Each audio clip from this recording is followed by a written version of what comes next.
good evening. Welcome to Rangers Radio. Join myself, Fox, here on the show. It's Bridgeman and Linda. Evening, boys and girls. Evening, Oxchair. Evening, Bridgeman. Evening, everyone. Hope you're all well. Well, can I say a huge good evening to everybody there, all the panellists and the techie guys. Huge good evening to the guys in the lobby, to all the Rangers fans that are listening in all over the world. Good evening. Welcome to Rangers Radio. How are you, Bridge? I'm excellent, thank you. Excellent. Linda? Yeah, I'm very well too, Ox. Just try to keep myself calm. 6 days to go, but yeah, building up to it. We've not heard from you since last Thursday, Linda, so let's hear from you. Oh, goodness. What a night that was. I wasn't at Ibrox, but watching all the wee videos, the clips, you felt as if you were there and experienced it. It was just an unbelievable night, watching it with family, and you know, you were just about greeting at the end. Just about. I probably was, big baby that I am.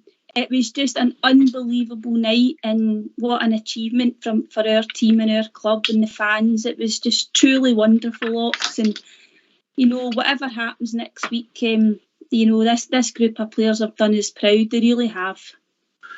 I'm no one for. There was a guy in the Copeland Road standing in tears, and he was there, and he was just saying, "This will cost me a fortune. Cost me a fortune," and he was in tears. You know, but aye, Linda, it was an emotional night, and well, they're on the cusp of making they've made history, but you know, you remember winners more, yeah. Yeah. Well, unless you're a team for a certain city, you know what I mean. Yeah, that's right. Everywhere in Ibrox, I've looked everywhere, and I cannot find the Manchester lounge. I know, it's a wee bit of surprise that we've not got the Manchester suite in our hospitality choices. Yeah, really strange. I suppose the Seville ones disappeared for somewhere. I don't know. That's unbelievable, fantastic stuff. Couldn't believe that, couldn't you? Know, really. You know. Anyway, right, well, I don't suppose this will be the main part of the show tonight, but we're going to hear for the Bridge, and we're going to hear for Gio as well. His thoughts quickly. I want me to talk about the view for the Bridge. So if you don't mind, Linda, let's hear the view from the Bridge.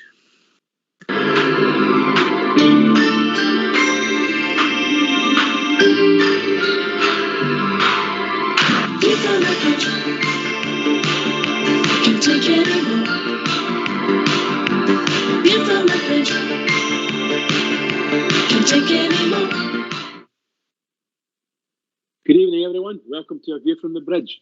From last night's game, Rangers versus Ross County at Ibrox Stadium on Wednesday, the 11th of May, 2022.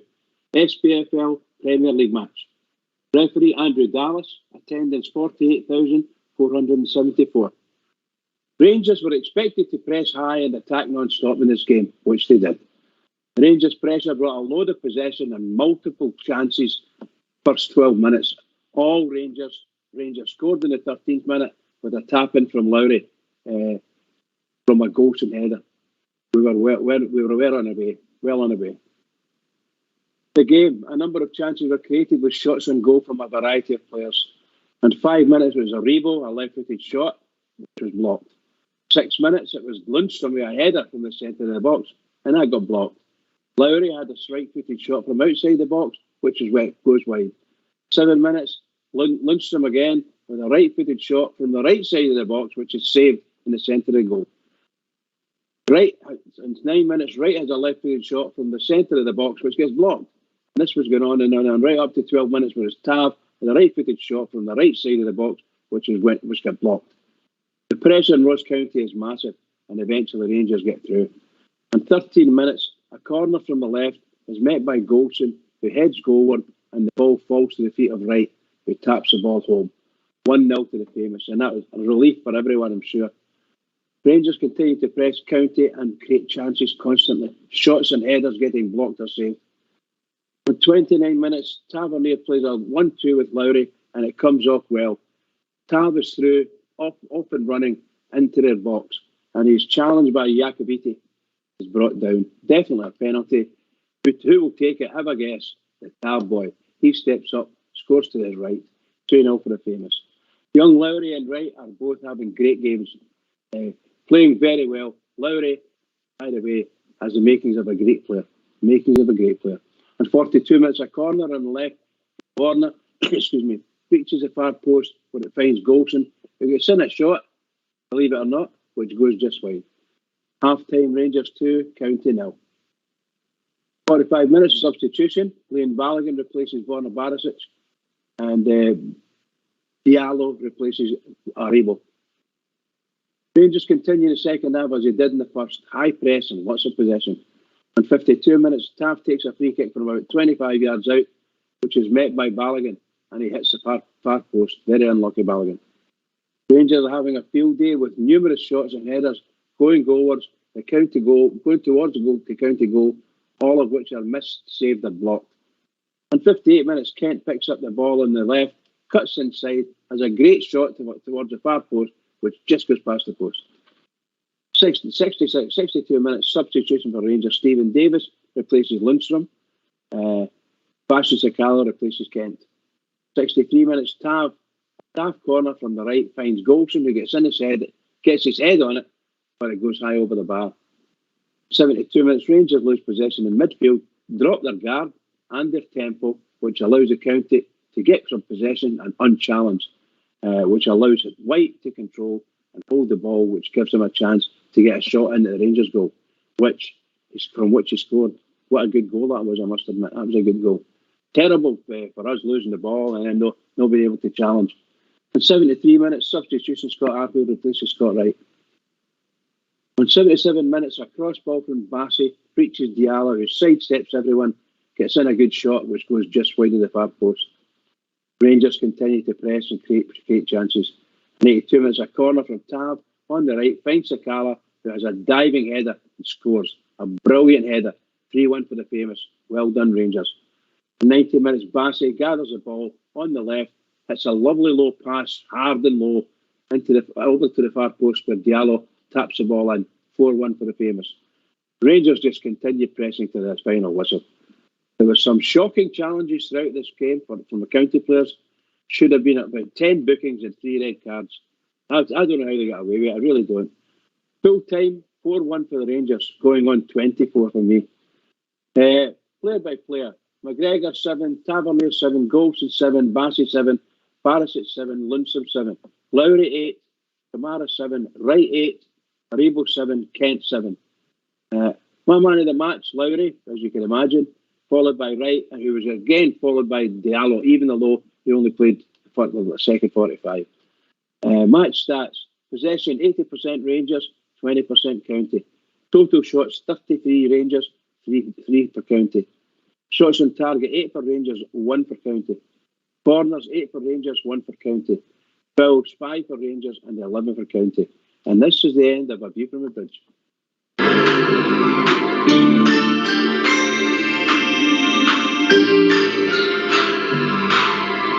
View from the bridge.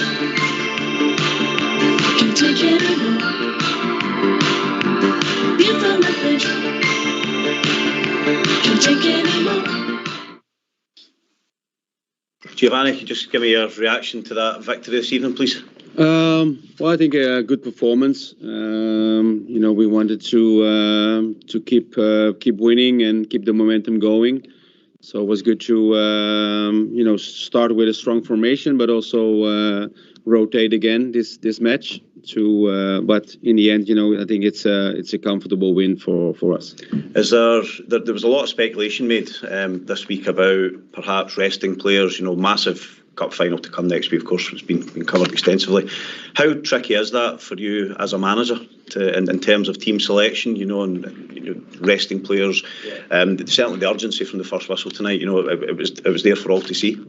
Yeah, well, it's finding the right balance. It's obviously you want to keep going, you want to rest players, but I think it's also important to get the rhythm going and keep on playing. I think that's what I saw in my team today, especially the first half. We were going on full speed. I think the rhythm was good. We created a lot of chances. Should have been more goals in the first half, but.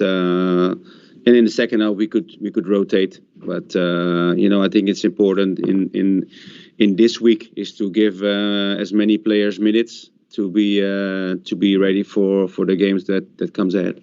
Thank you. Gio, another impressive cameo from Ahmad. Again, I just wondered how you rate his loan spell so far, and if there's any possibility he might come back next season. Well, I'm happy with Ahmad. We've been he's getting more minutes in the last weeks. He's been training well. He had a good start. He had a moment where he find it a bit difficult because of the new team he was in. Adaptation to a new city. But I'm really happy with him. He's a very, very good winger, as we've seen the last weeks. But we also had a lot of players available in that position who did also well. But I'm happy with his performance, and his loan spell is till the end of the season. So and he goes back to Manchester, and if he's here next year, I don't know. And we've seen Tavernier seem to be playing as a centre forward at times in the first half. Is that a sneak peek to next week by any chance? Yeah, he's going to play striker. Yeah. Maybe he wants it. I don't know. No, he's getting forward. He's getting the positions to score, which I think is a strength for him. Also in the second half. So I'm really happy also with his performance, and he kept going as well today. Thank you. Goals tonight for obviously Ahmad, but as well as that, Scott Wright and Fashion Sakala. It seems that some of the players who are coming into the side in the absence of Morelos and Roof are beginning to just find a bit of form at the end of the season. Would you say that's fair? Yeah, it's good. Just in time for the last week. So it's they're getting more minutes, and so it's good to have more players in the squad who can score, and today as well. So I'm happy with their performances, and they will be ready for next week. In terms of the weekend's match, then, can we expect to see the team change quite significantly? Yeah, I think you could expect some changes. Yeah. Thank you. Giovanni, just a word a wee bit more on Scott Wright. He's came in and played in some big matches for you, and he's had a good spell, good numbers, and getting on the score sheet, etc. Would you say that this is him properly beginning to find his feet under you, and how would you rate how he's been doing lately? He's been doing really, really, really well. I think it's he had in the beginning when I came, I think he didn't get the playing time in the beginning, but afterwards, after a couple of weeks, he came into the team because he has a lot of strength. He's very fast, very mobile. He can take on players in a 1v1 situation. So I'm happy for him because we're switching a little bit with our formation.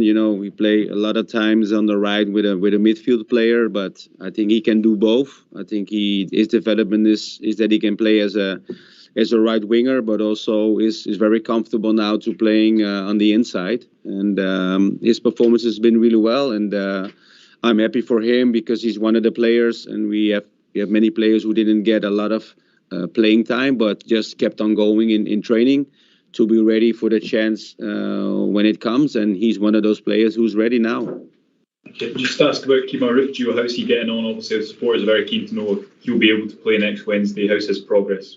Well, his progress is that it's going to be a close call. And so we have to wait and assess him day by day. But if you compare him and Jack, I think Jack will be is ahead of him. So I think he will be ready for next week. And Kamar, I still don't know.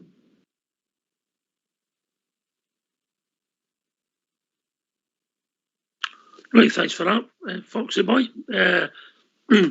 Bridge, Linda, we back? Yeah. Yes, back. Yeah. All right. I don't want to use the word training session because I think we made it a training session because we were that far in front of the other team, Linda. The tempo we played at the start was excellent. Yeah, absolutely, Oxen. Probably, our strongest lineup in terms of what's available, bar Ryan Jack. So it might be just a wee, heads up to what we can expect maybe next week. He obviously wanted to give these players a run out. I thought we started the game really brightly, as Bridge said. were right on the front foot. We should have had a couple of goals before we even got the first goal in the 13th minute. I thought that they played really well, kept the tempo up. We did drop off a wee bit in the second half when they got their goal, but we just flipped the switch, went back up a gear and finished off the game strongly again. So you could obviously call it a training match in terms of perhaps at times, the pressure was off Ox because, the position in the league, etc. But these players that came on, though, they're fighting for places on the bench and possibly pushing for a wee start. So overall, I thought it was a good night for Rangers. I agree. Bridgeman. Yes, pal. I'm going to take a different slant. I enjoy the boy Lowry. I think he's going to be a top player. But I think you saw last night he ain't quite ready for first team football. When he disappeared, in the first half, he disappeared for about 20 minutes, mate. And that's when we were attacking. He's just got his movement, which he takes the ball tremendously well. But he's got development yet. And that development might only take him to maybe August or September before he kicks on again. But he ain't quite. But he's got potential without a doubt. I find that the youngsters that were brought on at any time, and the tendency for them to sort of fade away in the game for 5 minutes or so, that might be a deliberate move. I don't know. But by them, I mean to stay away from the hustle and bustle. But I think all the youngsters played really, really well. They really did. And they were very entertaining. And you could see when that young boy Lowry, when he got taken off, he was absolutely wiped too. A great wee player. Lowry? Was it Lowry? No. Oh, God. Never mind. I've forgotten. He played the whole 90 minutes. Yeah, I think he was. I thought he was excellent. I had no problem with him at all. It was right. Right. It was right to get taken off. Yeah. I think he was jugging off after that blunder he made for the goal. It was a terrible blunder. But then I think the youngsters are due that. They do that. You can see they don't quite pull the ball in for control. Not that I was ever a great controller of the ball. So, but you being a silky midfielder, you probably know about ball control. Yes, sometimes there wasn't enough balls on the pitch, if you know what I mean.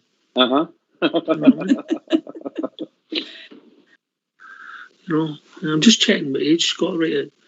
Scott Wright's going to be 25 in August. I don't think we can class him as a youngster, Linda, can we?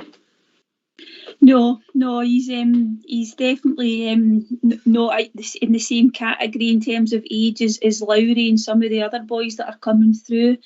The thing about Lowry is he does try things, Ox, and sometimes sometimes they come off and sometimes they didn't. And quite a few times they didn't come off last night, but he is positive. He's always looking to go forward. And he said that in his wee interview, that he'll learn. He's still learning. Very honest he was. Very honest. Yeah, absolutely. There was one wee move in the first half, and I think Ryan Kent must have given him a dirty look after it. But Ryan Kent was tearing up the park. And I think wee Lowry, it wasn't a very difficult pass to put him through, but he should have put him through, and he gave the ball away. And Ryan Kent sometimes gets frustrated with his teammates, I think, around that. But no, I think Lowry, we've just got to be patient with him, Ox, and not expect too much too soon. Scott Wright, I think, deserved to go off because after that tackle on him, no wonder that boy gave the ball away, Ox, because he didn't. Was a shocking tackle. He didn't go in for that 50-50. And I don't mean he deserved to go off as in like he was bad or anything. I just thought that it was time to take him off. And I hope he's all right because that challenge on him was absolutely atrocious. The challenge on him and the challenge on Sakala, red cards all day long. Absolutely, Ox. They were shocking. And I don't even think, I might be wrong, but the one on Scott Wright, I don't think that boy get booked for that. Never get booked. No, I don't think he did. I'm not sure. There were red cards all day long. Both half had run out of control and the movement and everything was red cards. Yeah. Even that tackle on Tavernier in the box, isn't it, for the penalty? That could have been a red card. Dead easy. Oh, mate, you wouldn't have lasted more than 20 minutes if that's a red card every week. I was good at red tackles. He never went for the ball at all. He just took Tavernier out. That's what he did. It was a stupid challenge. I mean, if I was his manager, I'd have been raging with that challenge. Don't know what he was thinking about. Yeah. You know, but it was a Stonewall penalty. Yeah, absolutely. And see the one on Scott Wright when he got substituted afterwards, he walked off the pitch. Malky Mackay actually asked him if he was all right. I saw that. I think he was a wee bit mortified with that tackle. I didn't get it with them because they sat off his Ox when they really had a European spot to go for. They never even tried to really come out at all. Ross County, they were quite disappointing. So I don't know these challenges. You've seen once again last night in the split games. We've seen it. Everything that's rang with Scottish football. Yeah. Everything that's rang. Motherwell, Dundee United, Ross County, and a mix of other teams. We've seen teams no try to win a match when they pressure on them. There's no football. They're not trying to play football. They're setting themselves up negatively, and then they wonder how their supporters only come to watch them. Yeah, spot on, Ox. Bridgman and Linda, he did get booked for that challenge. He did. Contacted with the research department at home, so he's informed us. You're James, that? No. Okay, at least they get a booking, but you're right, it should have been. They were both the red cards. Red card. Two-footed tackle from behind, and he's off the ground. Seriously. The referees in this country are shocking. I think that was his last game. I think he was given that game at Ibrox as a swan song last night, and you seen him walking about as if it was a friendly match. And obviously, if you get it wrong, no, he can't stop the tackle, the referee, but it's how you react. The second one doesn't happen if you send off the guy for the first one. Is he retiring? They said that he's cut right back. He's only done 13 games or something. Okay. Because of business interests, you know. Yeah, that's right. I heard Tom Miller saying that, yeah. Okay, right. Okay, people are welcome to phone in about we'll open the phone lines. People are welcome to phone in. But we want to hear about the big story that's broke today, and we're going to hear from our MD, Stuart Robertson, and I think there's a bit of controversy in it. I think. You never know. So let's hear from you. She's from all angles. I thought that was the first question. Sure, if we could just start, as someone as a decision maker at the club, someone in charge of running the club, how does it feel to be in this position and building up to this game? It's fantastic. It's something I don't think when we came in 7 years ago we ever really imagined what would happen. So to be back in a European final is terrific. It's great for the whole club. I think you see the boost that everyone at the club has had, and the supporters and everyone associated with the club, and then just the profile, for the Rangers is getting through Europe again. I mean, it's obviously where we feel we should be, but if we're being completely honest, I think it's not something that we would have expected. But delighted to be there and well earned, I think. Such a big time for the fans, so much excitement. The news today that ticketless fans are being urged not to travel over. What's your reaction to that? Well, I think that's almost always the message. You're aware that there are only 9,500 of an allocation, and we would have loved to have had more supporters get into the game. But I think you see it with many of the big clubs that supporters want to be part of the occasion, and I think that's part of it. Even if they can't get to the match, there are discussions with UEFA in terms of various fan zones that hopefully we can have established for those supporters who are travelling without tickets. And we'd like to think that we can get that fixed up. But UEFA and the authorities in Seville have been terrific to deal with so far. So I say fingers crossed that we can get that sorted. If the fans who were to listen to that message and stay here, is there anything the club can do? I know previously there's been back at Ibrox, that sort of thing. Is that going to happen this time? It's very, very unlikely, because most of the key staff that we need to organise and run such a beam back are actually going to be in Seville. So I don't think that will happen. As much as we understand the desire of fans to be in one place to gather and watch it, I just don't think it's going to be physically possible. Stuart, what has this UEFA Cup run been worth to Rangers, and what might it be worth should you win the trophy?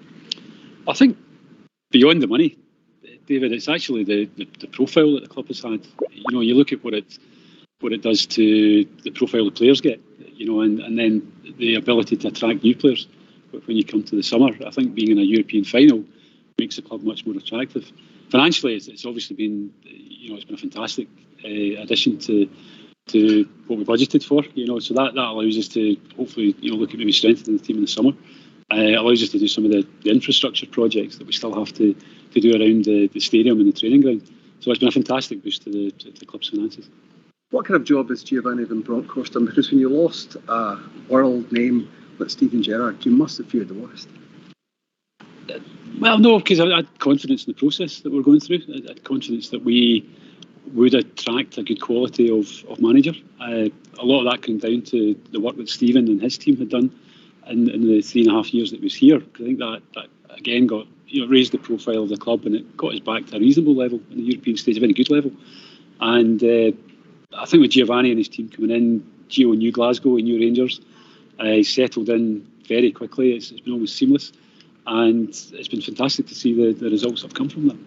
Sure, as much as you can, what have you told the authorities in Spain and indeed UEFA in terms of the numbers you're looking at for Seville fans? I don't know the numbers, Raman, to be perfectly honest. We know it's going to be several tens of thousands. We had a team of our staff out in Seville from Monday to Wednesday, as did Frankfurt in the preparation for the match. So they're expecting big numbers, but we don't know the exact figures, Raman.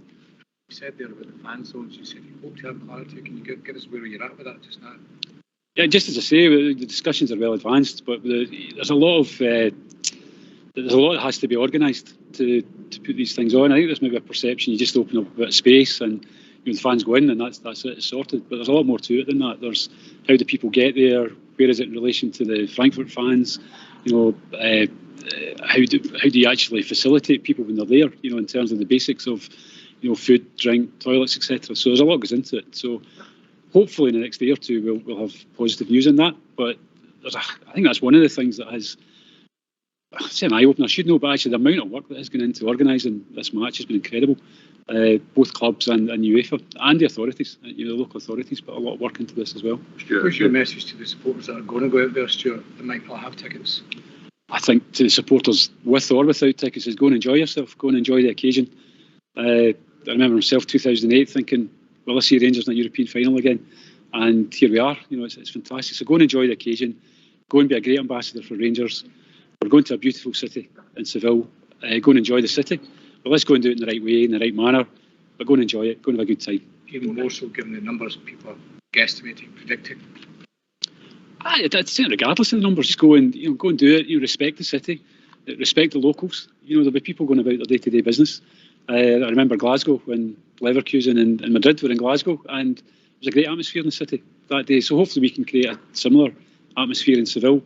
And there's going to be disruption to people's day-to-day lives, but hopefully we minimise that and we do it in a way that's positive. And the local people, when we leave, they have a good impression of Rangers and the Rangers supporters. Sure. If the team win the final, it qualifies them to the Champions League. How transformative could that be for the club? Because I know at the AGM you said you were looking to break even anyway.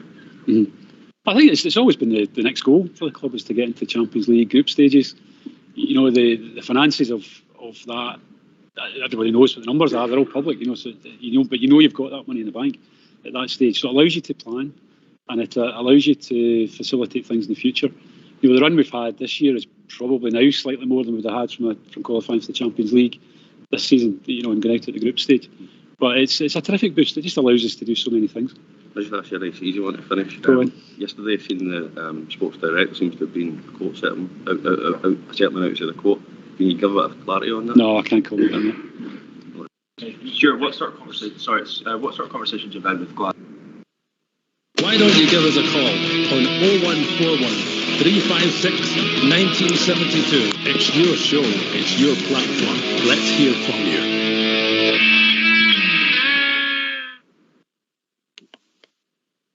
All right.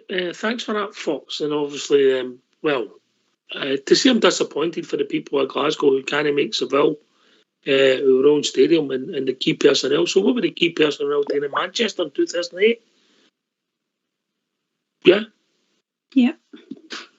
Yeah, I don't get the answer. And also, revenue is always important. So if we open up the ground at 45,000, get in to watch it, say, at £20 a throw, it's £1 million plus merchandise, etc. Yeah? I don't understand.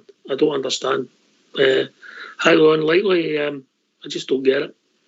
There's a wee bit more to what he was saying, seriousness-wise. I don't understand. I agree. I'm in the same camp as you. I don't understand why the matters the matter with Rangers in that sense. Why don't you just open the stadium and let the guys in? And then charge them a couple of pounds, 20 quid. There you go. There we get, but obviously the screens have got to be good. Can't be watching the big screens when they couldn't go. Got to be big screens doing the pitch, surely. So there might be a bit of investment required. My goodness gracious. Unless, of course, that's what I'm trying to say, unless I'm missing something that's a lot more serious than I'm giving it, you know. Sorry about that, folks. No. I just think it should be a go. Unless I think at times Stuart's done a great job, but I just that answer didn't add up to me, Linda. Yeah, and I think when you look at all the comments on that interview, you know, and the platforms that it was published, all the fans are very disappointed, and you know, criticism's been levelled at the board again for getting that wrong, in their opinion.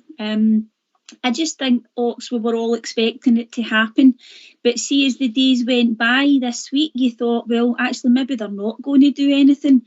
I don't know if there's anywhere else there could be a fan zone. You know, Glasgow City Council would need to authorise that, and I get the point he's making about it's not just a case of opening your stadium and letting everybody in. You've got to facilitate. No, that was he was talking about in Seville. Then he wasn't talking about the stadium. He moved on to talk about Seville. I'll come to that in a minute. Aye. No, cause I understand he was talking about Seville, but what I'm saying is, even if we did open Ibrox, it would require, you know, facilities for everybody who gets in. But surely to goodness, we've known, you know, for well over a week that we're in the final, and we should have been planning for something even when the semi-final was announced. If we got there, surely to goodness we could have got Ibrox ready. I don't know who's doing the banging about, but please stop. And it's no me and it's no Linda. Carry on, Linda. No, I'm just saying, I understand he was talking about opening another stadium in Seville, but even for Ibrox it does require a bit of planning. However, it's no insurmountable. It's something that we should have been planning for weeks in the event that we got to the final. So it's very disappointing that they're not doing it at Ibrox. The first thing I would have done, Linda, is contract every season ticket holder to see if they wanted their seat to watch the beam back, and then you know then how many seats are available. Yeah. That's the first thing I would have done. That's the first thing. Yes, and I tell you how I would address that up. I would address that up at the price was X amount for the season ticket holders who, maybe as a thank you, because of the year they paid their season ticket holders when they never got, and then the rest I would put on a public sale at a slightly different price. Whatever that money is, whatever that price is all for the debate, yeah? Yeah. And I think as well, Ox, for the Leipzig away game, there was hospitality open. There was a beam back then, and it was in, you know, I think it was maybe in Club 72. So there was parts of the stadium open for that. Now I don't know if they're still planning to do something like that at the stadium. So they could still do it. Absolutely. So the stadium is going to be open if that's going to happen. I think it's disappointing, Ox. It would have been really great to have the stadium opened. What's your thinking, Bridge? I'm just, when Linda was saying it, is it a true beamback, Linda, or is it just Rangers TV? No, what are you talking about? No, when she was saying it, they were showing it. They were showing the game. They would just be showing it on television as normal, yeah? So it wasn't necessarily a beamback, was it? No, you're that's what they called it. On the pitch. They're just using the lounges to have people in, yeah? Okay. Yeah. But I think that, in all honesty, I don't see there's any problem. There's a huge game in it. So once in a lifetime we're talking about. Because there's no way in SF that stadium that they've got there and selected for it can hold all the Rangers fans that are going to want to go there. They just I couldn't do it. don't think there's a stadium in the world now, not even a Maracanã. But I'm just saying, it's only a 40,000 seater, so I would have thought that probably for a big game or a final in Europe, you're looking for something about the 60 at least. Welcome to the O2 messaging service. It gives people a chance. I'm a great believer in the club should do as much as they can to allow the fans to see the game, particularly finals. We're not going to get a chance. There's too many fans. They're not going to make it. So the club should be doing it. And I'm disappointed in Stuart Robertson. And that's why I'm asking the question. It's not a question. I'm saying, is there some sort of legal thing that would stop Rangers doing that? I don't know. No, that wasn't his answer, Bridge. His answer was that key personnel. Well, who pays their wages? Yeah, who pays their wages? What about the key personnel? Sorry, have you mean? Did you listen? Did you hear the interview? Yes, I heard the interview. Right, he said they're going to be there. Aye, they're not going to be there. They're going to be in Seville. Right. Okay then. Yeah. So they can't run the stadium then. Simple. That's what he said, but that to me is wrong. Yeah. 100% right. 100% right. They're obviously not thinking of the fans at all, in my opinion. You know, I don't know. We'd imagine it would be busy, Linda, and people would want to go, and be with their mates and their families. You know, especially when the weather's improved now, and get there and have a night out as such, and hopefully we win. But tonight it would be, and also it's a revenue stream, another revenue stream.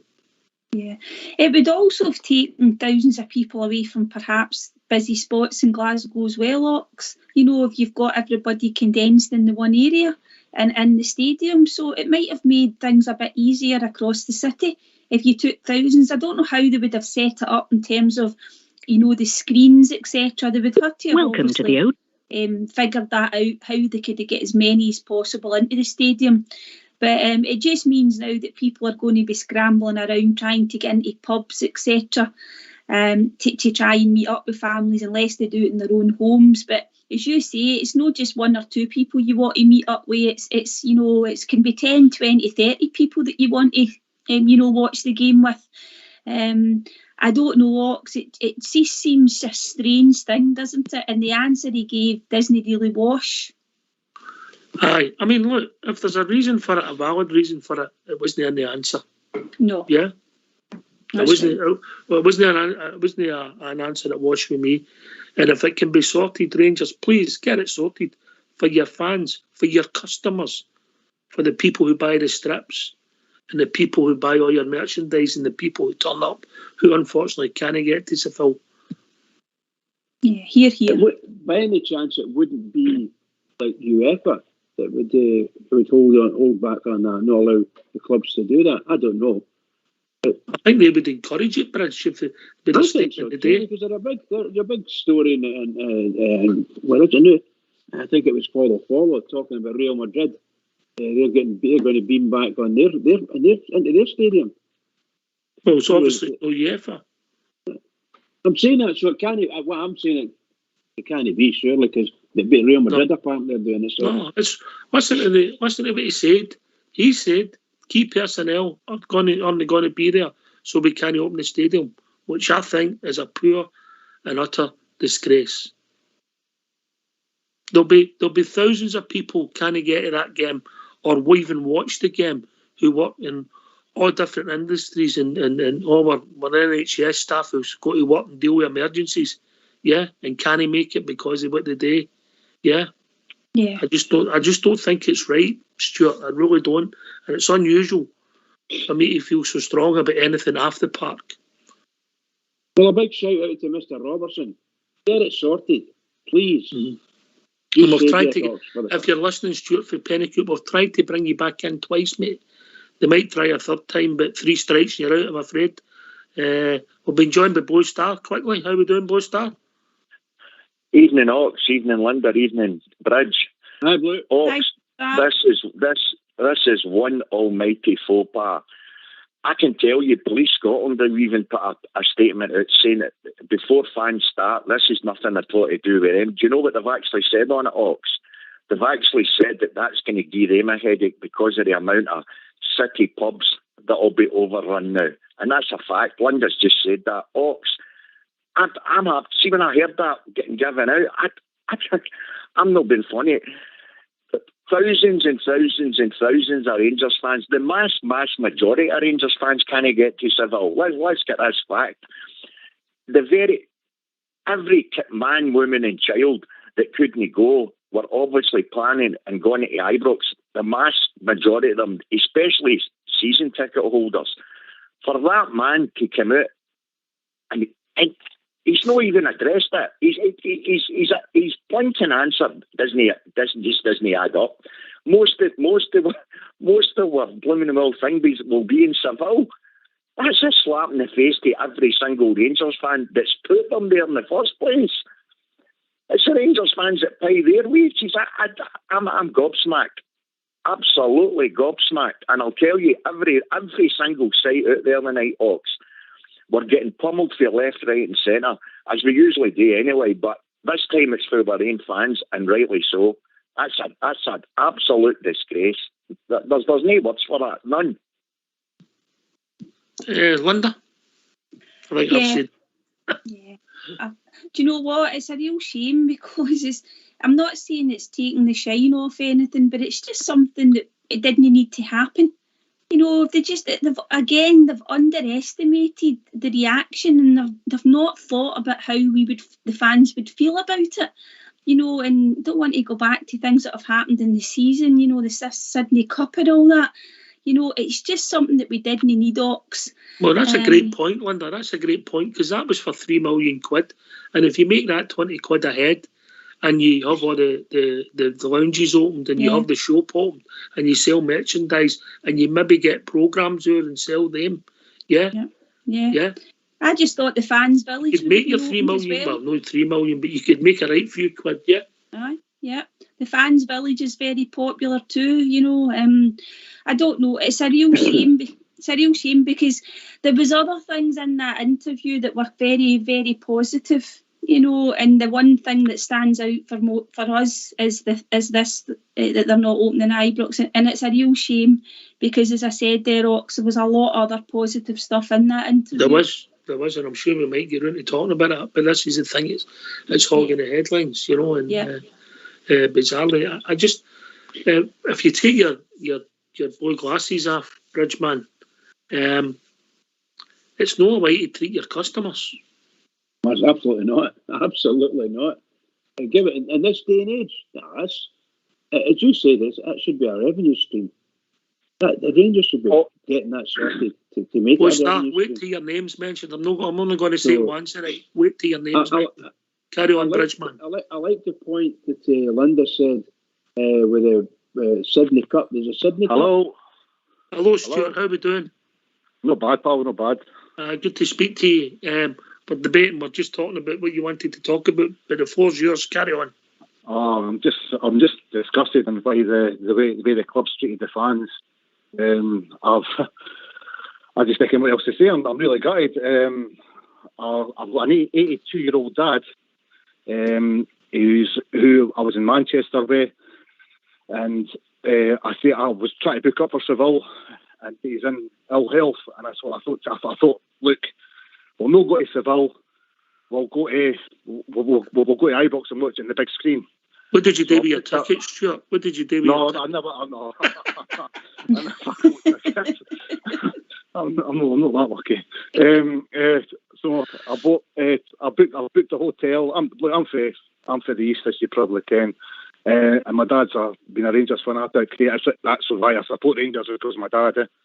So anyway, so we booked the hotel, and I'm thinking I'll be surprised for him. He's not been keeping really. I was going to go to Seville with him, but he just says, "Look, he can't make it," and he didn't want to chance it. I mean, he's just know it, but he said, but he would go to Ibrox and watch it on the big screen. And I'm really, honestly, I'm in pieces. It's funny. I just wanted to go there and spend that time, the special time that I think that all your fans they deserve it. And it's just been taken away from us by Stuart Roberts. Can I ask you a question, Stuart, if you don't mind? And it's not loaded. Are you a season ticket holder? No, I'm not. No. Right, okay, I'm that's no, that doesn't mean you can't. No. Are you a That's member right. of my chairs, which is another No, 40? no, I'm not, mate. Right, so how are you just- going to get a ticket for the beanbag then? Well, I thought I could maybe appear on the night and actually, you know what I mean, and go that way, or go to the ticket office, because I'll obtain the Wednesday off and go to the ticket office and maybe buy a ticket at the ticket office or something. That's what I was hoping to do. No, I don't think that was ever in the plan. The plan was. But no, I don't think there would have been ever been a general sale, mate, if it was going to happen. Right. See, in 2008, did that? I mean, I was in Manchester. Did that happen in 2008? People bought tickets, mate. We didn't. We weren't as organised then with other stuff. But listen, I do agree with your sentiment, mate. I'm going to bring Bo Star in for his last word, because I think he feels the way I do. It's a PR disaster for our customers. Bo Star.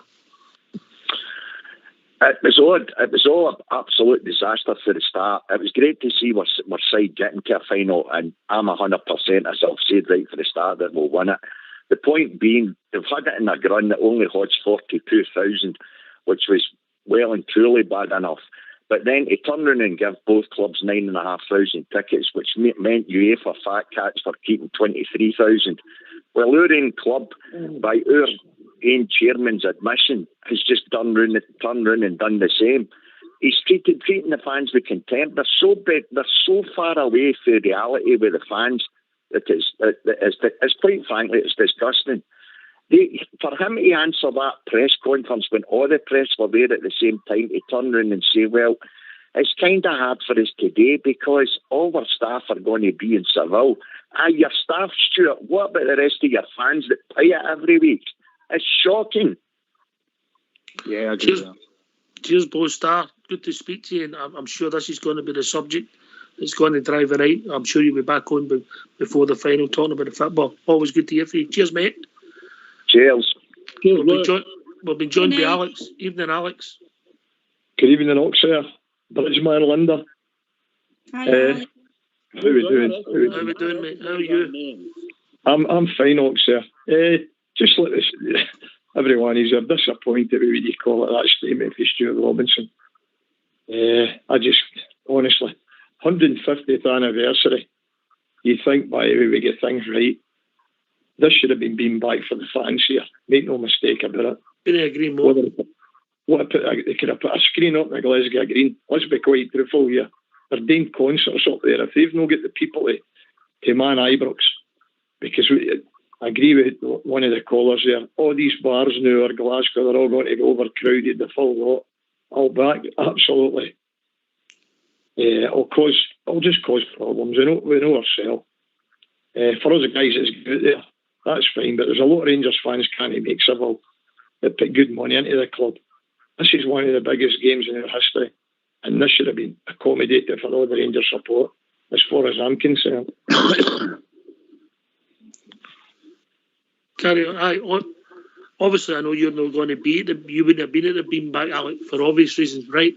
But what I'm saying is, this was a chance to the customer base, the season ticket holders, the My Chairs members, then the guys in the street give them much opportunity. If it would have been outsold anything. Also, you've got the future support, the kids, people you could have made it.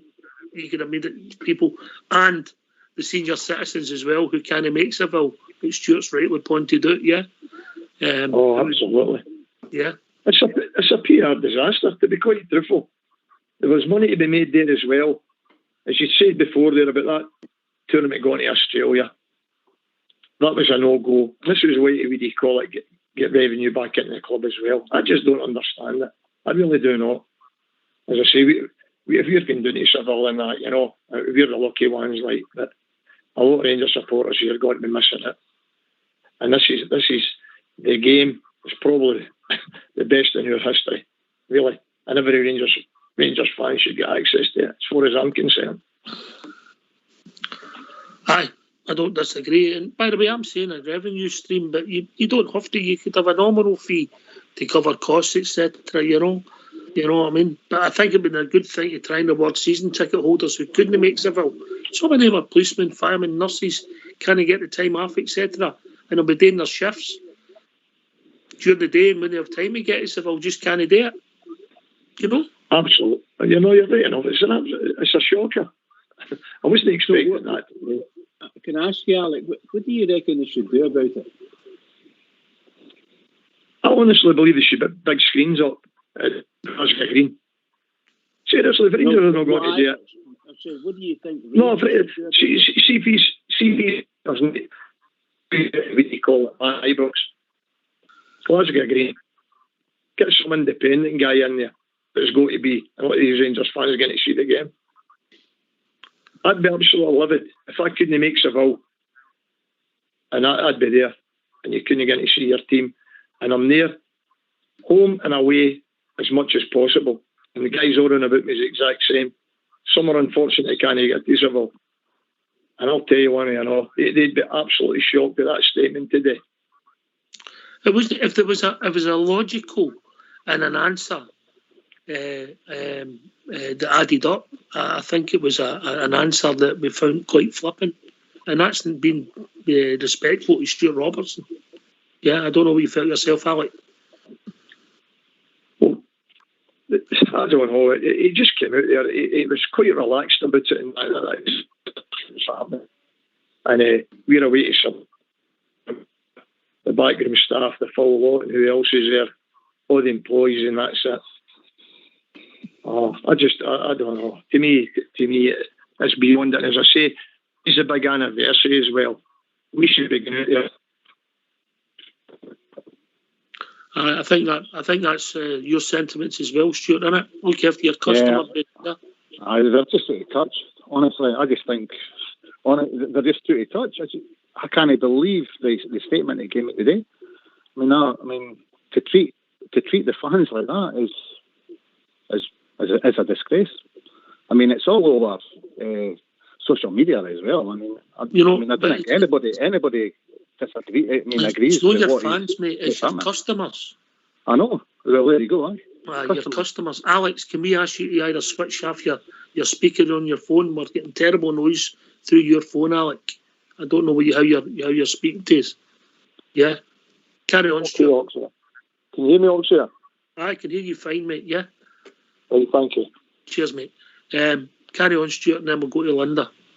As a fable, that's all I can say. It really is.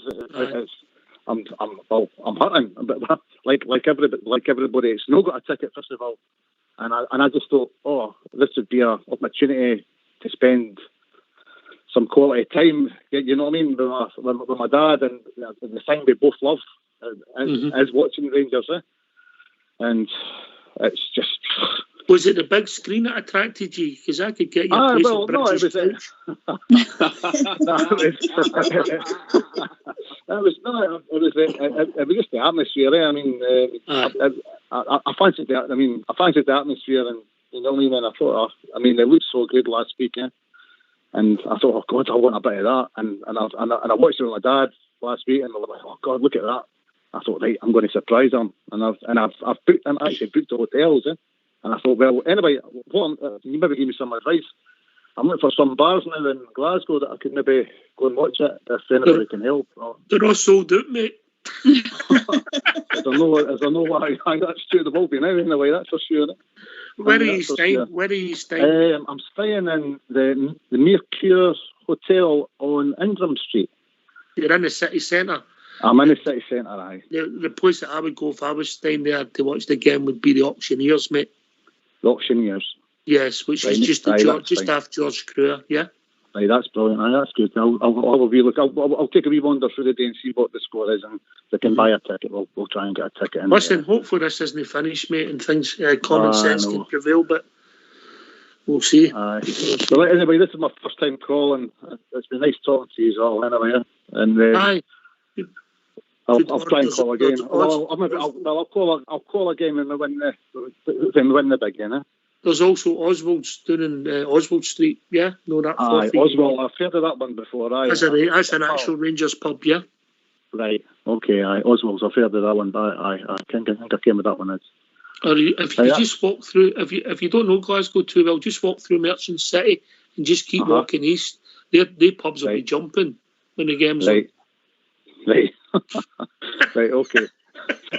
You're going to get me in the border. Don't go too far. You're going to get me out of the place. That's what I'm saying. Anywhere around about the barras, you'll be fine. No, don't do it. Aye, I've been round there, so that means, doesn't it? Right, anyway. good to speak to you, Stuart. Right, that's brilliant, mate. Right, send your regards to your old man, yeah? I will do, aye. Thanks again. Cheers. Cheers, Stuart.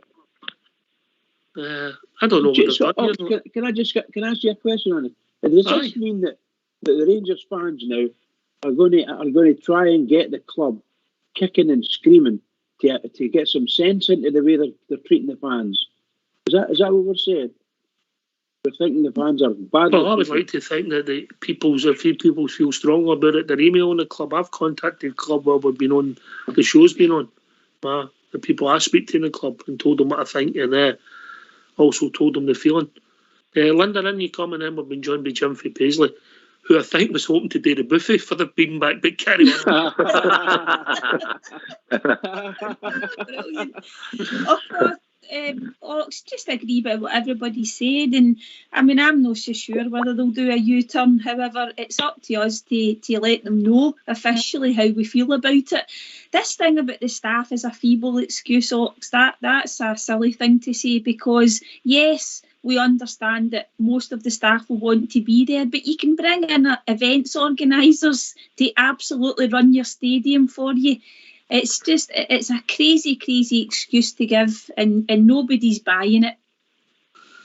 No, because obviously, if you said your chief of security is going to be there, so he wasn't there. He would have been in Manchester in 2008, and we had the beanbag. So what's changed? There's been a statement for Club 1872 before we bring in the Buffy King. Club 1872. We have offered to assist the club in any way we can to get Ibrox open for the game. We're also in dialogue with various third parties to assist the club and or provide an alternative venue for supporters. Yeah, it's an own goal. It doesn't matter how we dress it up. Anyway, Jim, in you come, mate. How you doing? How you doing, everybody? Stuart. Hi, how you doing, London? It's nice to speak to you again. You too. Listen, that's a guy who hasn't read the room, Stuart Robertson, has he? No. Again. But see that statement he put today. I got the impression he thought he was talking to a class full of primary 7 children. We don't swallow that nonsense. There's no staff going to be at Ibrox because we're all going to Seville. The staff that's all going to Seville he's talking about, they don't run events. He must have a Yellow Pages book. He can look up events management companies. This is what we need for next Wednesday. Now he's got you had that thought, because we're going to have a tune, and then you're first on, James. You're first on. Get yourself in mute and let's have a tune. As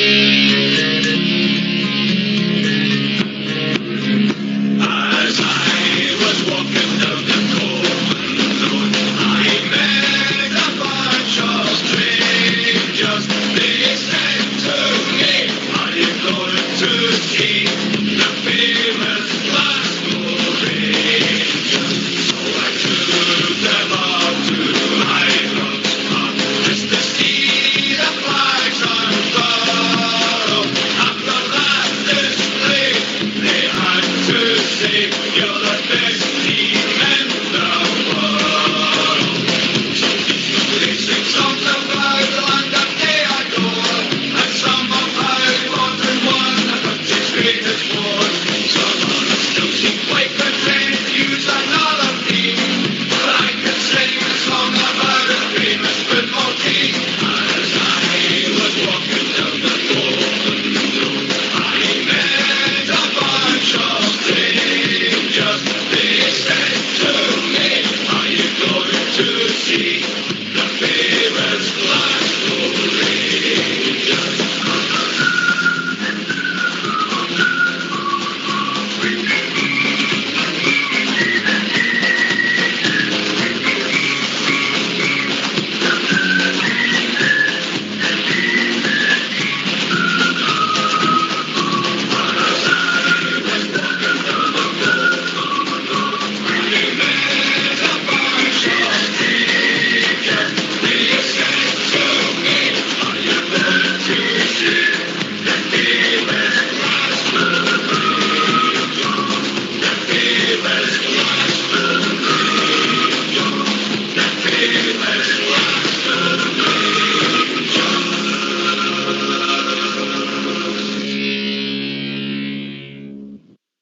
why don't you give us a call on 0141 356 1972. It's your show, it's your platform. Let's hear from you. The floor's yours, James. As I was saying there, it must have a yellow pages there, events management companies who can set up screens between tomorrow and Tuesday night. There's thousands of companies can do that. Now, can you imagine how many thousands of fans is going to be stood on Edmonton Drive on Wednesday night, just watching iPhones and listening to radios and waiting for scores? And that's not even counting Glasgow City Centre or Dungovan or doing Coleman Road and the Loudon and all these places. I mean, that Coleman Road's got to be mobbed. Because people are no everybody can go to Seville. We're not as lucky as you, Oxford. Right. Right, look, forget. If you open up, that's what I'm saying, Oxford. If you open up Ibrox Stadium. Let's forget about the people who are fortunate enough to go to Seville, right?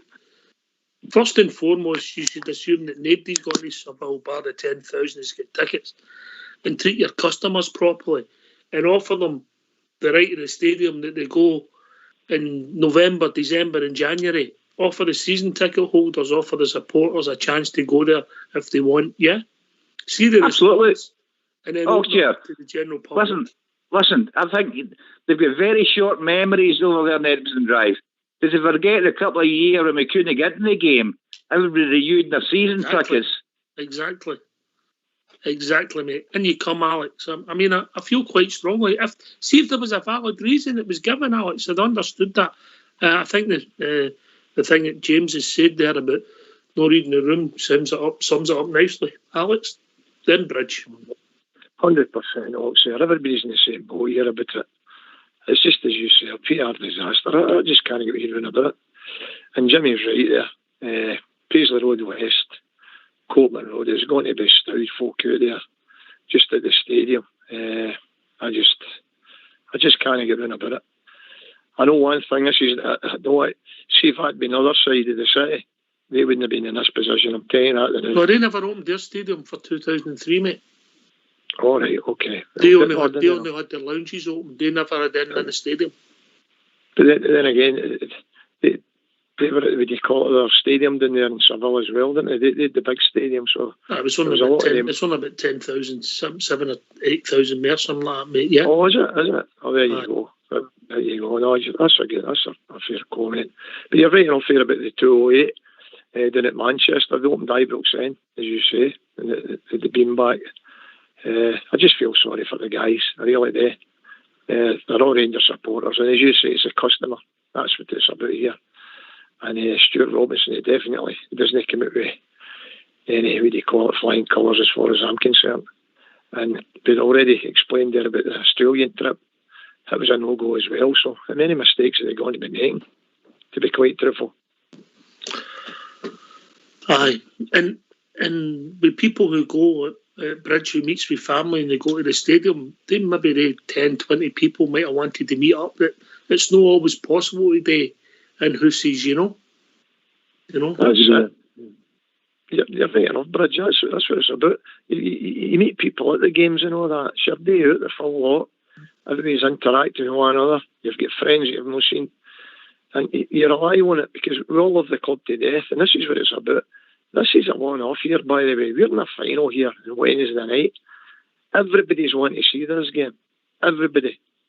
And as I say, Rangers could have certainly put things in position a lot better. I was expecting it being back to that announced there, to be quite truthful. I thought they announced that. Can I just say that, we're saying this final is once in a lifetime for somebody, and for a lot of folk. Yeah. I'm one of them. It's once in a lifetime, Come on. It is. Do something, And it is. No, listen, right, you could have been back, Bridge. You could put the 40 Ukrainians out and then have some players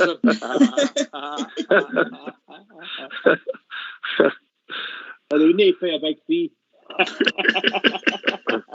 Ka-ching. Yeah. Oh, no, I know this is... I'm upset about it all. I think it's just nonsense.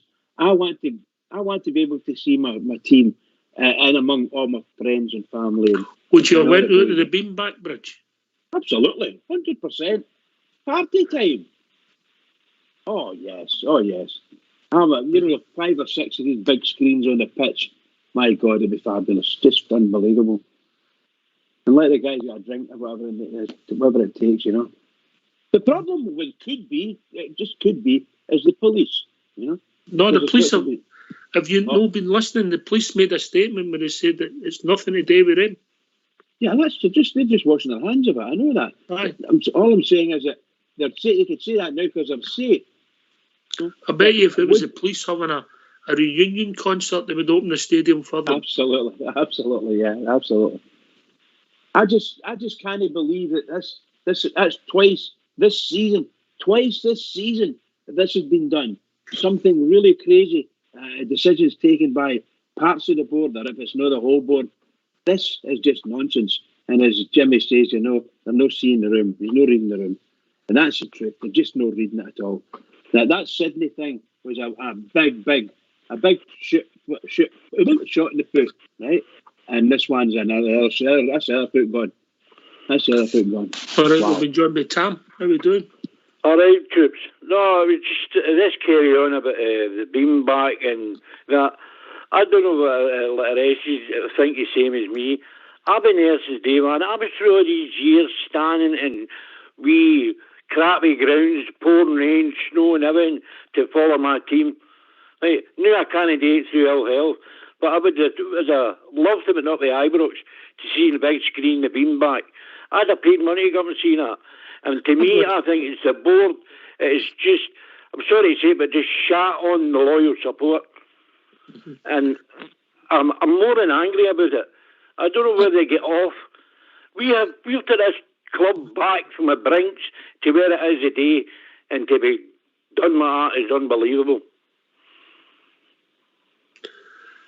But it sounds it. I'll go to Alex with Wishaw then Linda. I think supply would outstrip demand again. Alex, just by the sounds of it. Without a doubt. And the caller is 100% right. The club was on the brink, and it was the support that kept it going. And it's a slap in the face. It's a slap in the face to the fans. We should have this game televised for every Rangers fan, as far as I'm concerned. That's how I look at it. And they've just let us all down. They've let us down. I know there's people here, by the way, that are struggling with abilities and that. They've got disabilities that can't get there. But surely, you know, Rangers TV and different things for them. But the rest of the fans are going to make their white eyebrows. And if Rangers win this cup, I'm telling you now, there'll be thousands up here outside that stadium. So it's going to be the exact same thing. No, you can't do that, Alex. You can't do that, mate. You can't do it because the key personnel aren't there. I'm talking about outside the stadium. I know, but I've been flipping. I know. But, no, you're right enough. But this is the thing, I'll say what's going to happen. People will take things right in their hands now. And this is what's going to happen. They're going to go into the streets. Rangers fans are vast. Absolutely vast. Thousands and thousands are up for this game. And honestly, I thought, this is what they'll do. They'll put the screen on there. They'll let the fans in.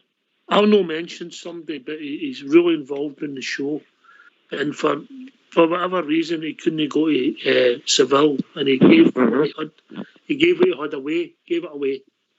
Right. And the plan was to go to the city to watch a game because he assumed that was going to happen. Shocking. So they've got time yet to change their mind. Well, I suggest that everybody who feels strongly about it contacts the club. And you come, Linda? Yeah, I think that's probably the only option that's left, Ox, is for everybody to do that.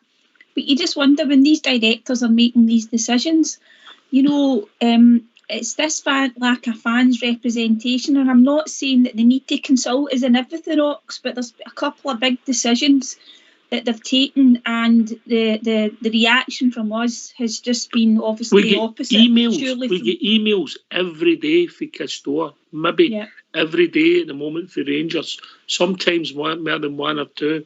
How often, how much effort would that took to have another email to see what the interest would have been when it been back? Yeah, absolutely. Up until we're seeing what kind of interest we would get. You need to respond before 12 o'clock tomorrow. Take it or leave it. Then you know your interest. Yeah. Sorry, mate. I'm just sat up. I'm wound up here. Yep, sit back down. Right, finished. And then Jim can No, it wouldn't have taken that much effort, and it wouldn't have taken a lot of organisation, as you say. They've got us all there. But I do think, to a certain degree, Ox, at boardroom level, there's a lack of fans' representation there, and I know there's reasons for it, and it's maybe something for another discussion. I know there's issues around Club 1872, etc., but there's been a couple of things that have happened this year that makes me think that we need to address that, and I know it is for the future, but because you don't trust them going forward to make the right decisions, and help it, I'm afraid. Can you come, Jim? Aye, I've just got to say, Oxshire, how long does it take you to send an email to every season ticket holder in there? There's a question. Do you want to pay £25 on Wednesday night to watch the game? How long would that take? Aye. I would say maybe less than that, Jim. Aye. Well, I'm old school. Right? 'Cause I can hardly write an email. Never mind that.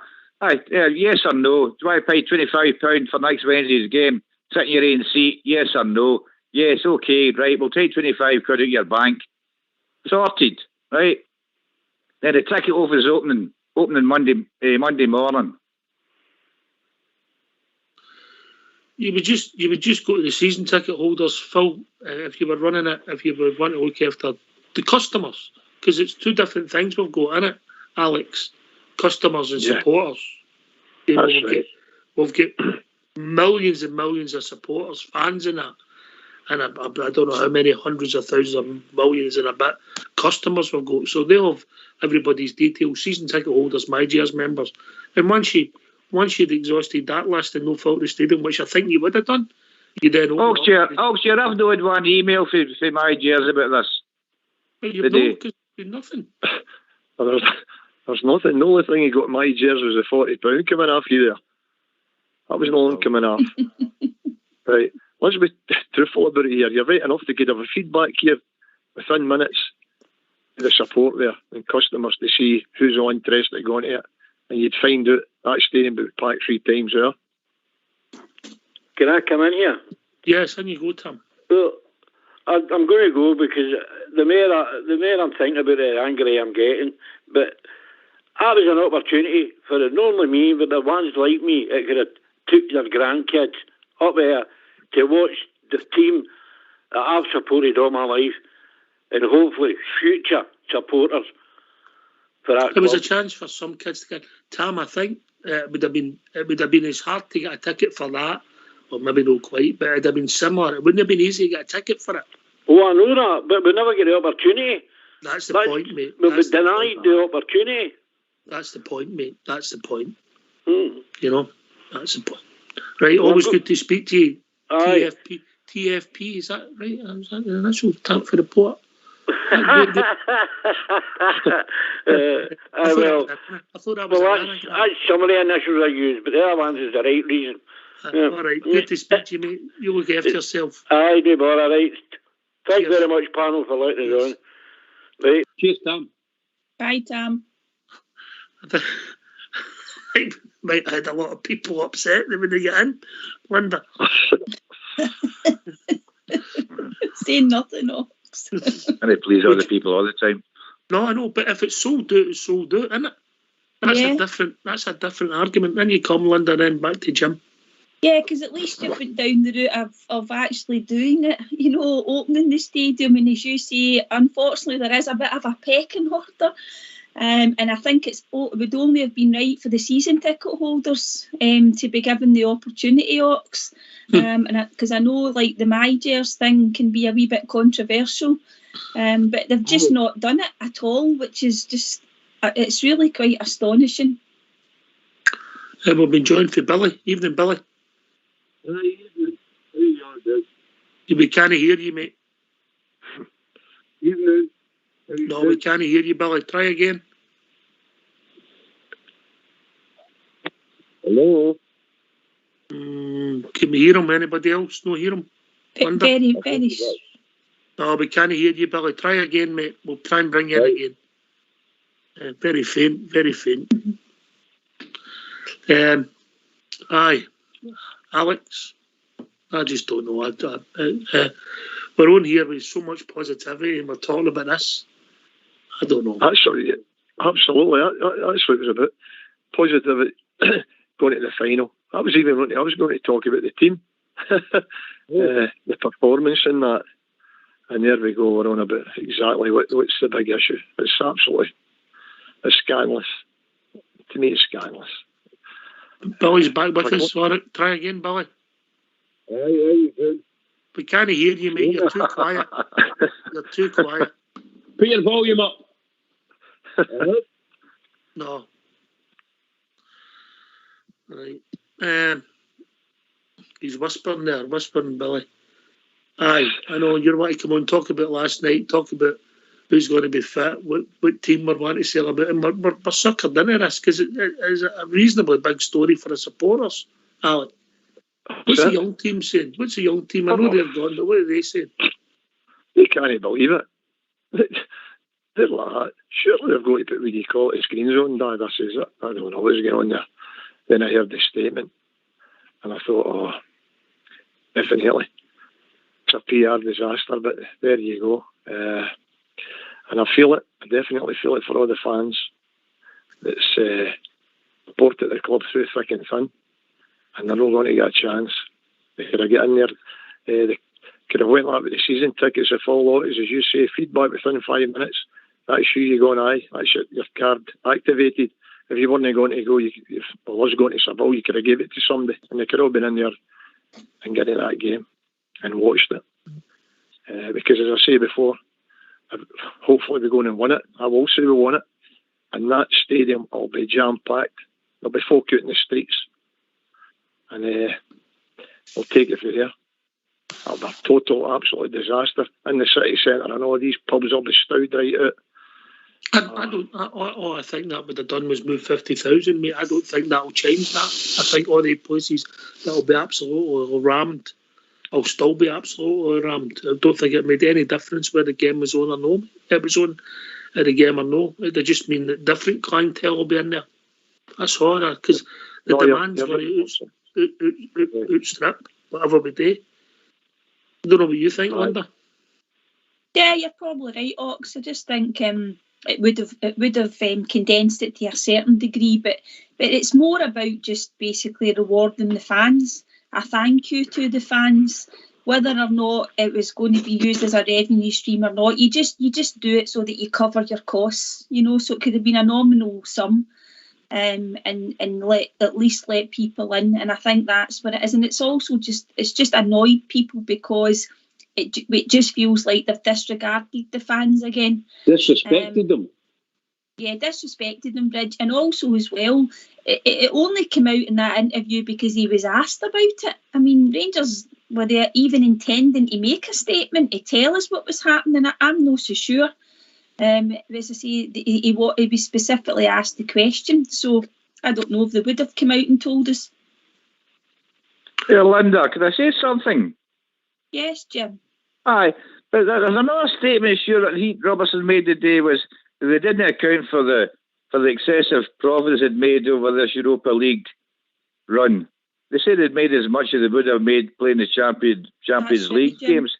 Yeah. So why would they mention that? And then they can't throw a couple of $1 million into the pot to put screens up at Ibrox and get event companies in and give the Bears a treat for a change. Here, Jim. Listen, your infrastructure's in place. Your infrastructure's in place. And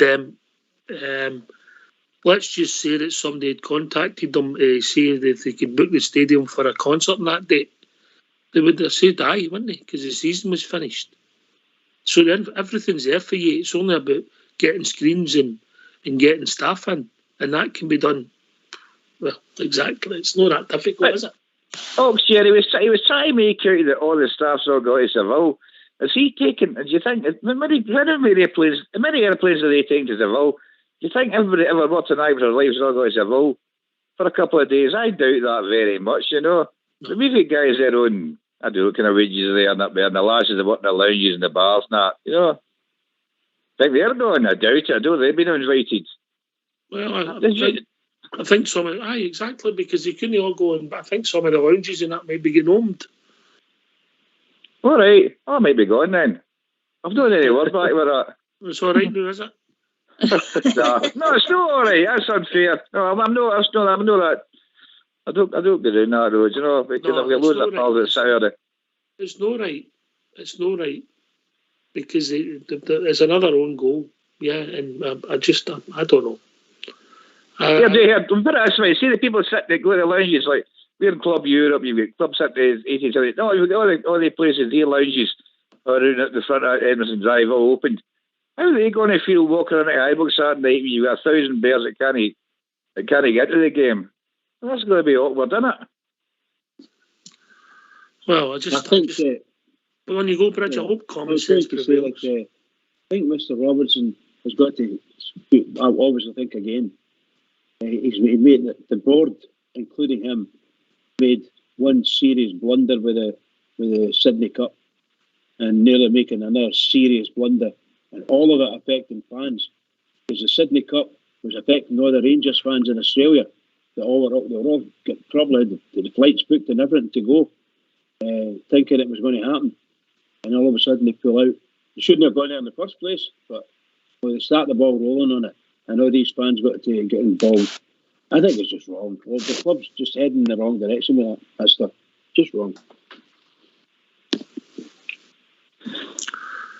Aye. It would be interesting to see if you had a city bus tour, city open bus parade, Alex Famershaw, where that would ended up and where that would and what would happen.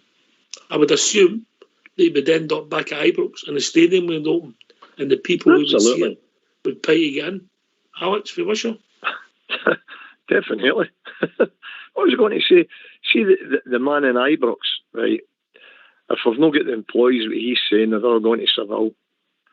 Right. Do you think that's nice that we're taking all the stewards in that? I think that's quite nice. But see, the stewards that we get into the game, they've nothing to do with Rangers.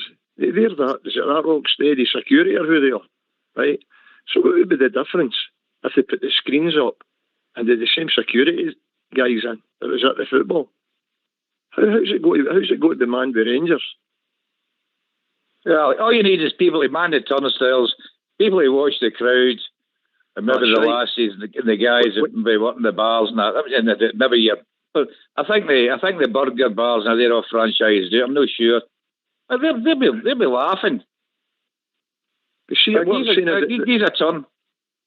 saying about the security, when you go there, right, when you get into the ground, the security's out there, right, outside the stadium, then you get in, the security's there, right. They're independent, these security guys. Yeah. How can they not take it on or book these same guys in and put the screens up and have the same security? What's right? What's the problem? How's it going to the Rangers employees, Oxia? Is it for the main stand, like? Is this what we're talking about? No, I would imagine there'll be someday a certain, because to get your licence to have such an event for such, that somebody's ultimately responsible.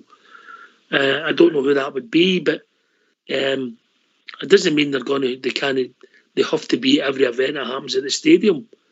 But right. you can pass that down, but I just don't see that rationale. I'm with you. It's just as if the final was being played there and you open it and you run it accordingly. Yeah? That's it. You've got Harry Styles concert coming. Oxia. No, that's going to be cancelled now because there's 2 people away on holiday.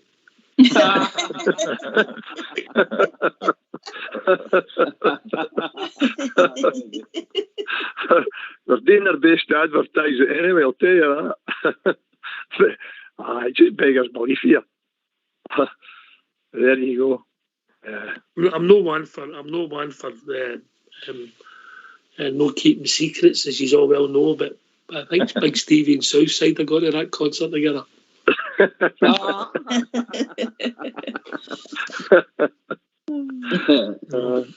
Right, okay. I'm looking forward to it. When's the tickets going on sale for that one? Well, exactly. But aye, what, if people got other views, what to talk about anything else, Alex, part that and let's hear what you were coming on to talk about, yeah? I've just got to talk about the team. Aye. How good it's looking in that, you know. As I said, really, the continuity of playing football is the most important thing, and he gives the guys plenty of minutes.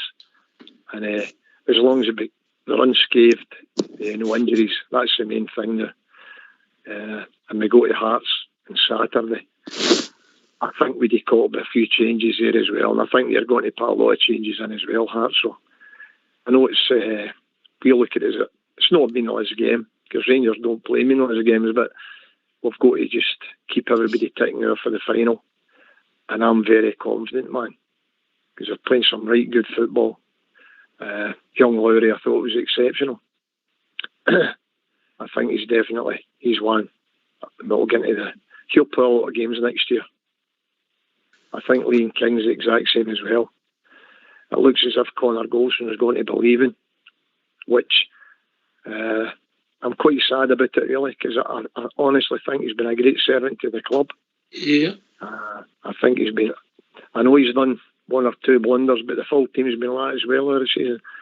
But for the money we paid for that guy and the games ratio, we'll get a centre half that'll play that amount of games again, ever. And I wish him all the best, him and his family, if he does decide to get away. Because I believe... Yeah, Alec. Jim, Alec, I'm not going to tell you again, Jim.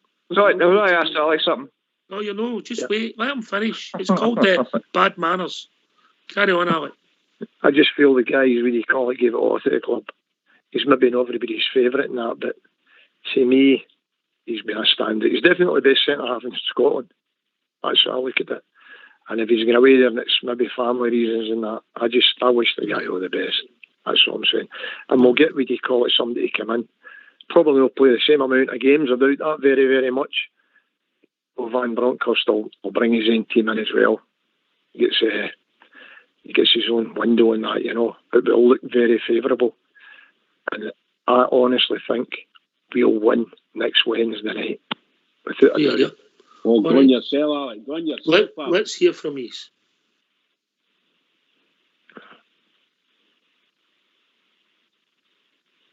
Why don't you give us a call on 0141 356 1972. It's your show. It's your platform. Let's hear from you. And you come, James, so we'll change that diet to a tea, the way you're behaving. Yeah, I just want apologies for everyone, right? Just everybody apologise to me after the January window opened up and people on this show were having a conversation that we should give Hearts 250,000 for John Suter. I think I proved myself right there because he's not kicked a ball for the effort. I think we dodged a bullet there. It looks like it, mate. It looks like it. I'm very happy you said that, Jim. I'm very happy you said that. Linda? Yeah, I've got to say to you, Jim, I couldn't say whether that guy's a good player or not. I don't really watch a lot of other Scottish football, so I'm not really knowing what to expect. But I agree with Alex. I mean, Connor Golson, we're going to really miss him. I can't imagine John Suter playing anywhere near the number of games that Golson's played, because I think Suter's Ever, aye. And I know Connor had issues when he came up as well, Oxen. Probably we didn't expect to get as many games. The guy Suter's had a few injuries as well, so it'll be interesting to see what happens. But like Alex is saying there, with Goldson, it does look like it, because I think he was last off the pitch and all that. But maybe we've read too much into that in terms of last night. I tend to think it maybe is that he wants to go back down south, because surely to goodness, if it's about the contract, as long as he's not asking for astronomical amounts of money, Ox, we could have got that sorted out. But Connor, yeah, I think it's more personal, Linda. Yeah, I know you don't watch. You're stuck watching the reruns of Garnet Way, but you know. That's well before my time. I so you tell us. I would agree, Ox. I think, reading between the lines, it probably is personal situation. And as Alex says, good luck to the guy, because he's been some player for us. Oh, you're right, Linda. He does owe us anything, Linda. Yeah. Does he owe us a penny? I'm a big fan of his, Linda. Big fan of Gunnar Golson. And I think I've watched him for, 3 seasons now, maybe 4. And 4 seasons. He's hardly put a foot wrong. He's played virtually every game. He's done everything the managers have told him. And to me, he's the best centre-half, without a shadow of a doubt, in Scotland. Without a shadow of a doubt. Excellent Dutchman. I keep shouting him every week, Alex. I keep shouting him every week to Ibrox when he runs up towards the Copeland Road there. See if he does leave us, and it does look that way. I'll tell you what. I'll take my half off to him, and I'll go to Alec. I was going to go to Jim, but he's in the naughty step. Right? I'll go to Alec with this question: how mentally tough must Connor Golson be because of what he's gave us, and he's no backed half if he knew he was moving? Well, that's the thing about it, Oxford. Normally, when these guys they're leaving or they're signed pre-contracts or what they're doing, they're running down their contracts. They're not really 100%. Laudrup was appalling his last season, but not appalling. That's right. I was just going to say that. That's right. So that tells you about the commitment with the guy. You cannot. His commitment has been 100% for Rangers Football Club. I think it's been a fantastic signing for Rangers. The value we got for the guy's come up here. He's never missed a game. You'll probably never see that again, especially in a defender. Let's be quite truthful. He came up here, as Linda says, he had wee bit issues in that to get it sorted out. And he's been a revolution. I know he's made mistakes. Everybody's on the case and they're blaming him, they're blaming Tavernier. But it's the same ones that get it. When the team's not really performing, 100%. Everybody's got their own, who they want ready and who they're not. Aye, but it's easier to make a mistake, Jim, if you're on the pitch, or if you're sitting in the stand, you become a better player because you can't make a mistake. Yeah? Absolutely, you're right there, Ox. Yeah, what I do admire about Connor Golson, Ox, yeah, his professionalism. So we're playing against Ross County the other night. I still saw him gain Calvin Bassey's character or some wee stupid mistake Calvin had made. And we all love Calvin Bassey. He's God at Ibrox, as far as I'm concerned. But, it just shows you profession. The staring eyes, the pointing. What does he go? A couple of months left his contract, he's walking out the door for nothing. Well, God knows where he's going, but he'll be going somewhere in the Championship, I suppose, in England somewhere. If he wants to move for personal reasons, if somebody wanted to get back up the road, we've had how many times has it happened? People went down south, no like they want to come back up the road, Linda. It's not new, is it? No, and he's been away from his home down south for that's going to be 4 years, and maybe the family just think that's enough time to be away. And if you've got young kids, it's your support network round about you and stuff like that, Ox. But as I say, we're only kind of surmising, but I do think it probably is that, because surely to goodness they could have got the contract sorted out. But we'll just need to move on. Nice way for him to finish with a Europa League final and then a Scottish Cup final, and he hasn't just thrown in the towel. He's played all these games and he's given us 100%, even though he probably knew he was leaving. So hats off to him, absolutely. And as we've said, we wish him all the best. Hello, how are we doing, James? Aye, not bad. How's yourself? All right, mate. What's on your mind?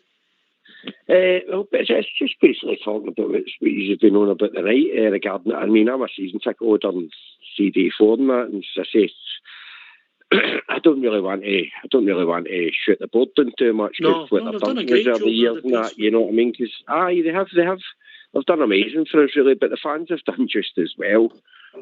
So at the end of the day, we wouldn't be where we are without each other.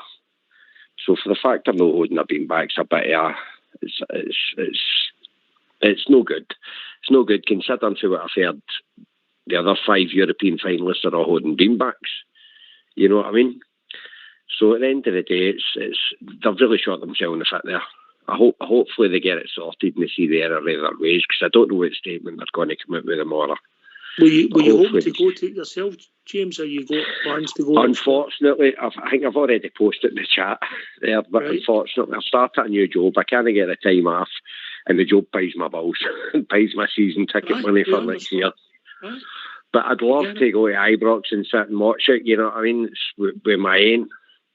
I mean, we are the people. Just go there and sit there and watch a game. Aye. But as I say, I can't... Right, I think they've got to reverse their decision on this. But at the end of the day, apart from that, I'd just like to, although fair enough, not happy we've lost the title this year, I'm happy with what Gio's done since he's come in as well, because he's shown himself to be more tactically aware. He can change the formation through the games, this, that, and next thing. I'm really looking forward to next season, once he gets a chance to blood his own players as well. But as of the final on Wednesday, compared to 2008, when Walter done a terrific job getting us there, I mean, it was backs to the wall the way. Compared to then, I honestly think we're going to win this on Wednesday. It's there for us. Honestly, it's there for us. Everything's lining up. It's there for us to lose. I mean, I got the subway home for the Leipzig game at home there with Frankfurt fans.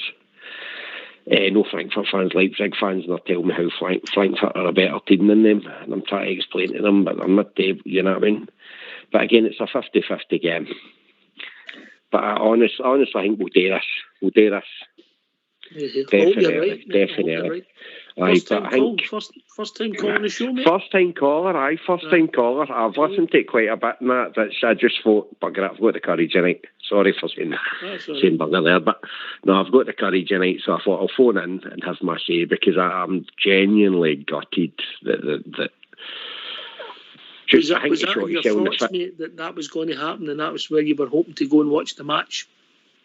Aye. I get it. You along with 1,000 and others had the same thoughts. And you come, Bridgman? Aye. Yeah, 100%. I think I'm only going by the wee bits that I've seen and follow and things like that. And I think Laz said there, the 5 out of the 6 finalists are actually doing beanbags, wherever they are, to their own fans at their own stadiums. I don't know how true that is, but I'll take the word for it. And we're no. I think that's utterly shameful if we're not doing it. I don't know a reason other than it's legal. The police said you can't date or something like that. Fine, you know. But no, if it's just out of our own choice, we're just not doing it. And based on what we were talking about earlier tonight, the possibility is they're doing it because the club, half the club who would run it are not here. They're going to be over in Seville. And I don't get it. I totally agree with you, Bridgman. It's not right. I mean, to say that, I think Stuart Robertson shot himself in the foot when he says, listen, our staff will be in Seville. I mean, what about the fans have been putting in the money all season? Come on. You know, I mean, what happened when we were in Manchester? No other staff are in Manchester. I know it was in Britain, but no other staff. Surely, come on, you can do a bean back. As somebody says earlier, there's event organisers. They can arrange something. Aye, we've got and at the end of the day, you've got a guy on here who's done the catering. You've got a guy on here who's done it. Oh, there you go. He'd have made a fortune.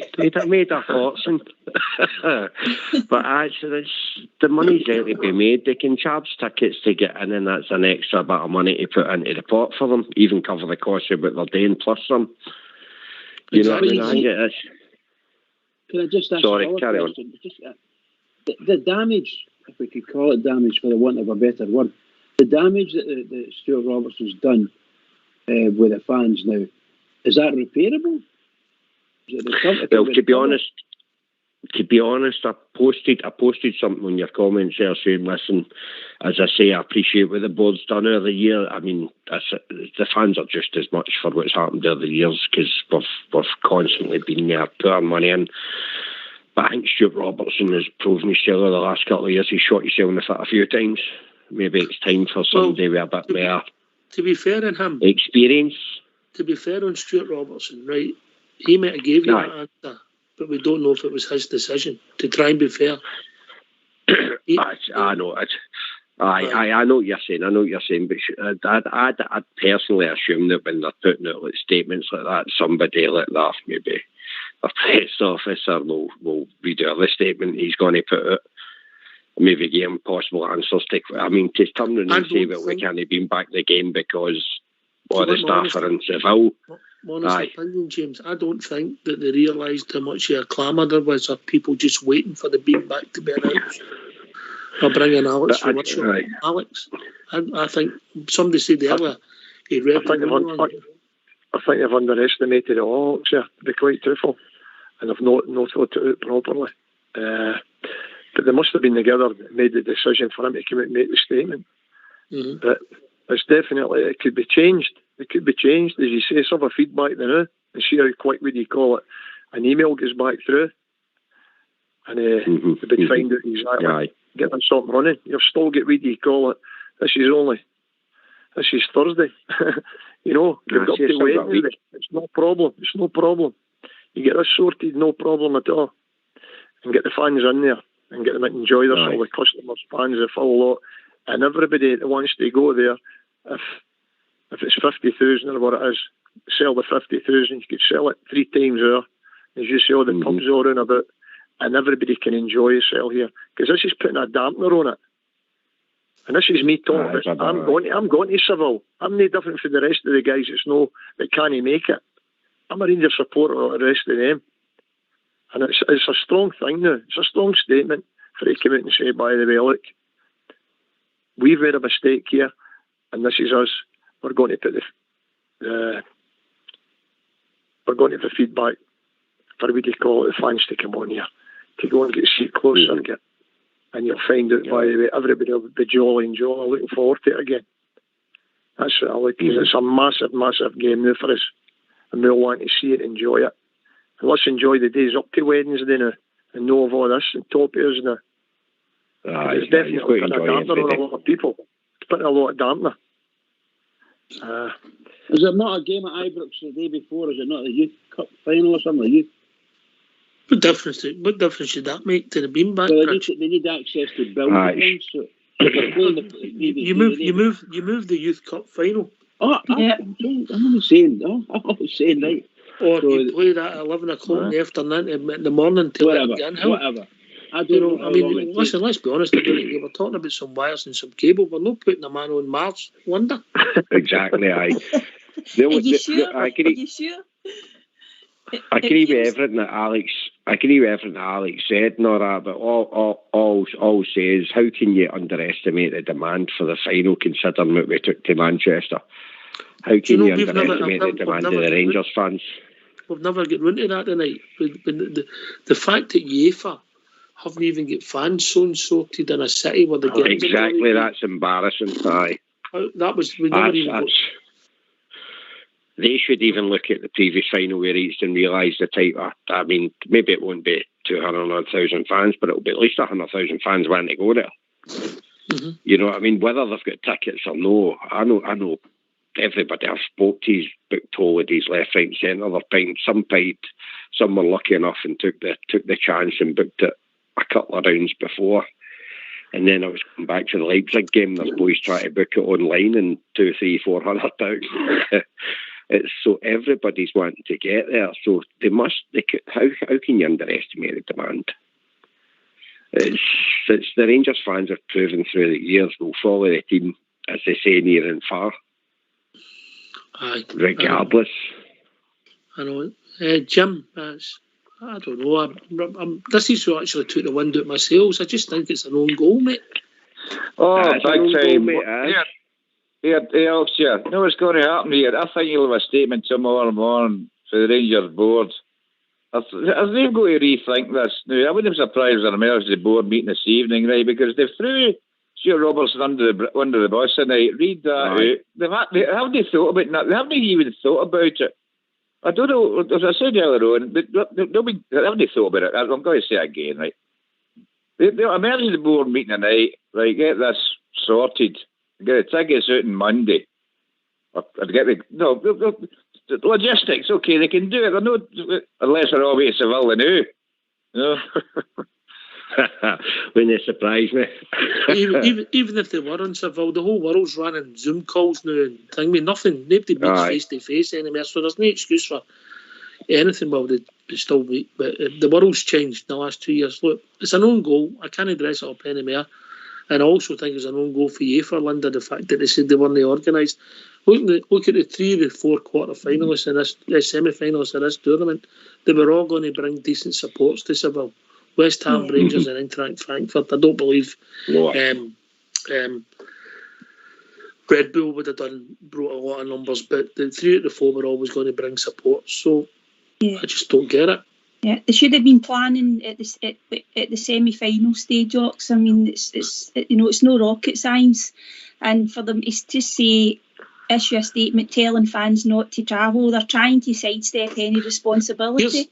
Here's something then, Linda. Right, so you award a city a final, right, and you say, right, what other infrastructure have you got to accommodate the rest of the fans that's coming?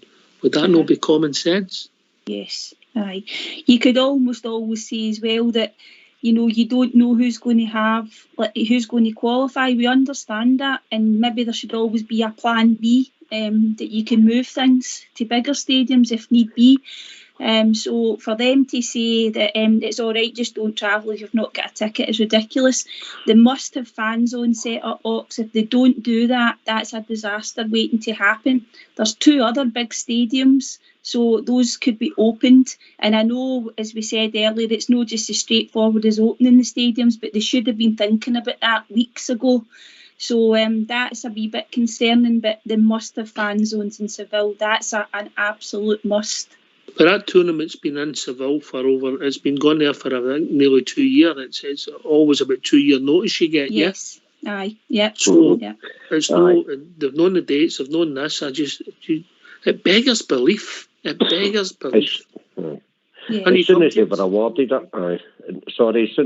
awarded it, they should have been preparing for fan zones for the opposition teams, because fans of the world traditionally follow their teams everywhere. Aye. So that should be a no-brainer. Mm-hmm. I don't know. Fair dogs, yeah. I don't understand why they were awarded this in the first place, right? They must have some experience. They've got experience of this, right? There was another mob there a few years ago, right? And they took a right few thousand fans who are there with them. They must know what's going on. We've got Scots and Germans all come to their city. We'll make this sorted out. Fan zones here for the Scots, fan zones there for the Germans. We'll keep them separated, obviously. They can mix during the day, but after the game, maybe trouble. They must know that. How much experience you need? If they couldn't handle it the first time, why would they give them a second time? I know. I don't know. I'm not a politician. So what you're saying is you would order a load of Becks in and a load of tenants in. Is that what you're saying? Absolutely. Aye. Plenty of champagne into the bargain. Yes, mate. Oxford, see this one, they're saying don't get into Seville without tickets. There's people booked into Seville hotels and have no get tickets. That's the first thing. The second thing that Jimmy's talking about there, the reason it's there because it's not to outshine the Champions League.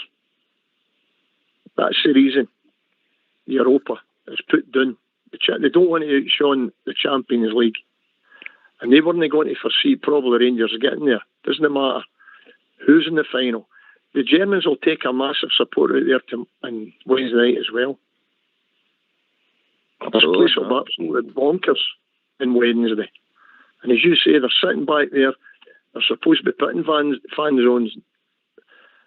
Just to let you know, I got a message that the fan zone site has crashed to try and sell tickets because there's been too much demand. Aye, that doesn't surprise me.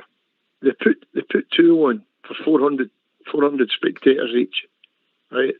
But also now they're talking about maybe opening one of the stadiums. I don't think they can do that because the key personnel's at the final.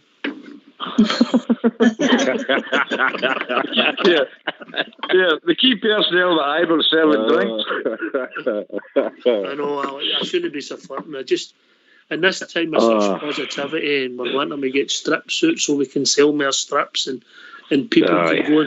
take their Wenzel into that shop and buy another 120 quid's worth of strip for the one. That's if they've got one way, and if they've got three, it's 400 quid for the three of them with the new strip that's come out this week. It's no a lot for them to open up the gates, put a couple of TV screens in the same size as Bridge's house one, and let everybody watch the game. See, the thing about it is, right, we're on to the board. The board's done a lot of good things, right? They've made a couple of mistakes here. This is a massive mistake, and I just hope they can overturn it within the next 24 hours, or what it takes, and have some common sense. That's how I look at it. Common sense has got to prevail. Well, what do you call it? We'll see how it goes, but you might get surprised. I maybe just do it now. It's going to get interesting. They can't leave Rangers fans the only ones that doesn't have a fan zone. They can't leave it like that. It's not right. It's just not right. A fan zone? No, it's not right at all. Beanbag. A beanbag. Mm-hmm. It's an own goal. I'm stuck up for the board a lot over the years on here, Linda, but and I quite still think rightly. the piece have done a great job. But this is an own goal, Linda. Yeah. And the thing is, as we said earlier, there was a lot of positive things, from that interview that he gave, and that We've never question get on to talk about it. That question was obviously thrown in, and he wasn't even prepared. He's given that answer. I mean, the fact that we've made more money so far in the Europa League than we would have made if we'd went to the group stage of the Champions League and get knocked out is just an absolutely unbelievable achievement. These players have done remarkable Ox, and we'll always be thankful for them for that group, whatever happens next week. Like the money that they've made for the club, what they've done for us, the nights that they've given us this year in Europe. It's been absolutely wonderful. And it's a shame that this is kind of detracted from that a wee bit. But we'll be getting back up for the final, and we'll be looking forward to it. But yeah, there's time for Rangers to sort this, Ox. Yeah. Well, James, have you enjoyed your first call to Rangers Radio, mate? We've reached that time of the evening. Right, I've absolutely loved it, lads. I'm glad I got on my fear of phoning in. Absolutely loved it. Good to hear hopefully for you. Rangers. It's good to speak to you. Good to speak to you. Hopefully Rangers actually make a change on this. But regardless, as Linda says, the fans have done the fans and the team especially have done absolutely amazing. Contact them, James. How much it costs to accumulate. Contact them. Sorry? Contact the club. I will definitely. I'll be firing an email off right after this. But no, honestly, it's just the team has done amazing to get where they're. But every European game at Ibrox have been in, the atmosphere is just built and built and built. It's been absolutely outstanding. I didn't think in my life I'd see 2 European finals, and I believe we're going to win this one. Yeah, and as I say, I can't fault the board and anything else apart from the beanbag thing, because I've done amazing for us over the year. Cheers, mate. Great to speak to you. We are the people. Great to speak to you. Thank you for taking my... Cheers. Jim, quick word. See the day, Oxshire. I feel as if I found a fiver or somebody dipped me for a tenner.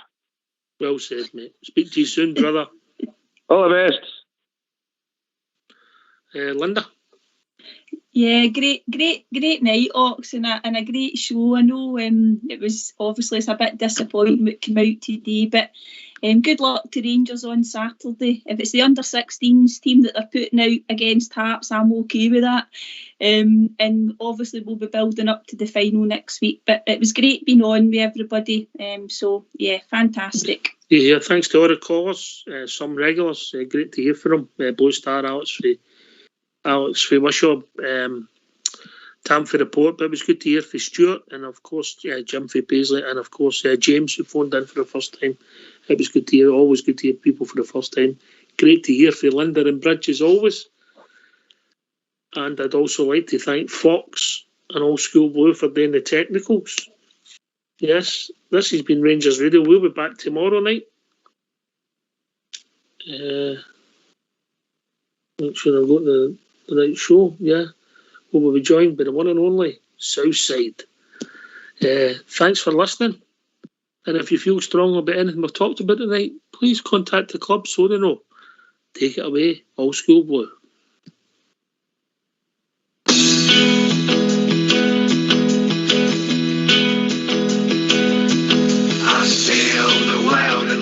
Atlantic, across the broad Pacific shore. I've sailed around the stormy capes and I've heard the forties roar. I've flied the Indian Ocean, I've sailed the China Sea, but there's a sea back home in Scotland, more than all the rest to me. It's the blue, blue, blue sea of my love. It's the greatest sight that I have ever seen. It's the blue, blue, blue sea of my love. And it's not on the really just clear stream. No more I'll sail the seven seas, no more